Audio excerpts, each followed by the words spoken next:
Get up. Nikki Dangerfield is a single mother with 4 children. She works long hours as a FedEx manager. I get up at the crack of dawn, and sometime I don't get home from work until 6, 7, maybe 8 o'clock. And then cook dinner, talk to the kids, and then sometime I'm talking to them, but halfway asleep, and it was like, okay, Mama, go to bed. So, yes, I'm very busy, but I'm only busy for them. You got your workbook? Yes, ma'am. I cannot pay for an education, but I would like for them to get the best public education that they could. Half a century ago, her children's educational options would have been limited by their skin color. Baton Rouge, like most of the South, had a segregated school system. But after a hard-fought civil rights battle, her children now have alternatives to the struggling schools in their own neighborhood. As a whole, I feel that the public school system has done right by my family. I love you. I love you too. Have a good day. Every morning before dawn, the Dangerfield kids wait for buses that will carry them to integrated schools throughout Baton Rouge. I think the benefit of the kids going to schools with different cultures, with children that have different economic backgrounds, they see a better life. And they can say, okay, what can I do to have a better life? They can dream bigger.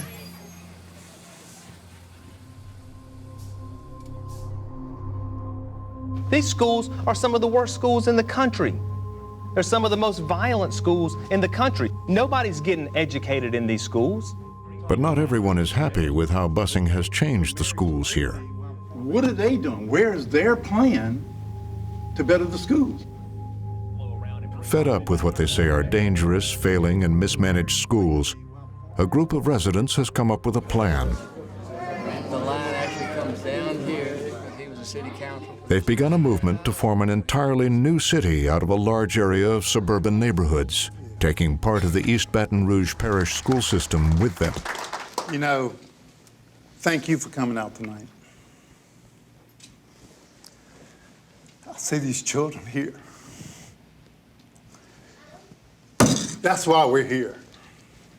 These children right here are why we're here. EBR has failed our children for 30-plus years.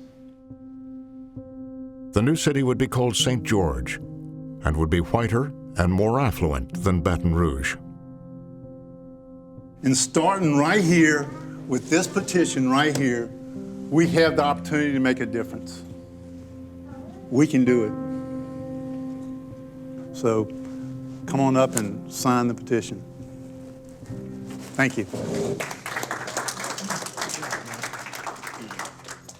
We've had enough of failing our children. We're not going to do it anymore, and we'll go to the length of creating our own city, to create our own education system, to take control back from the status quo. Hey, over here, look.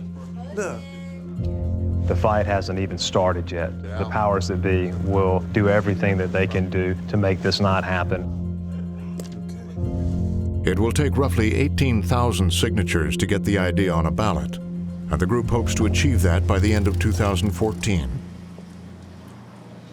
Breaking away and forming a new school Around the district. country, movements like the one in Baton Rouge have been spreading over the past several years. Secession in East Dallas. The city of Pelham is thinking about declaring its independence from the Shelby County school system. They say their city should have control over their own schools. In city after city, mostly middle-class parents, dissatisfied with their public school districts, are trying to break away. I think it would help out a lot if we, broke off and became our own district. The goal is to create smaller, community-oriented school systems. The city of Brookhaven is acting in their own best interest. But the result is often school districts that are less racially and economically diverse. They are carving out a section of town that is wealthier and wider than what they are leaving behind. Louisiana. Critics are concerned that decades after the civil rights victories of the 1960s, the era of school integration may be coming to an end. If Martin Luther King were to come back and see where we are now, I think he'd be shocked to see that the schools are actually more segregated than they were when he died. Professor Warfield says that a series of Supreme Court rulings have eroded much of the progress made since the landmark Brown versus Board of Education decision 60 years ago. The Supreme Court really began to turn backwards decisively on desegregation in 1991. So basically, that began the dismantling of desegregation plans across the country. And almost all of the larger ones have now been dismantled in our big cities.